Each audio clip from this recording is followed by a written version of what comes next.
இப்பெல்லாம் நெஞ்சில் அடிச்சுக்கிட்டு பெண்கள் அழுகிறத பாக்குறோம். என்னோட தலைவன் விஜய் மட்டும் தோத்தா நான் தற்கொலை பண்ணிக்குவேன், எங்க குடும்பமே விஷம் வச்சு செத்து போவோம். இது என்ன? இது பேர் அரசியலா? இது அண்மை செய்திகளை பார்த்து வருகிறோம்.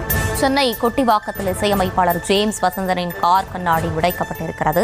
கைஸ், நான் பல வீடியோல சொல்லியிருக்கேன், டிவிகேக்கும் டிஎம்கேக்கும் எந்த டிஃபரன்ஸும் இல்ல, 10 பொருத்தமும் பக்காவா பொருந்தும் அப்படின்ற மாதிரி சொல்லியிருந்தேன். சோ அதை ப்ரூவ் பண்ற மாதிரி பாத்தீங்கன்னா இப்ப டிவிகேவை சார்ந்தவங்க ஜேம்ஸ் வசந்தன் இருக்கார்ல, அவர் வந்து டிவிகே கட்சிக்கு ஏன் ஓட்டு போடணும் அப்படின்னு சொல்லிட்டு கொஞ்சம் இளைஞர்களை கூப்பிட்டு வச்சு ஒரு கான்வர்சேஷன் வச்சு அது ஒரு காணொலியா போட்டிருந்தாங்க.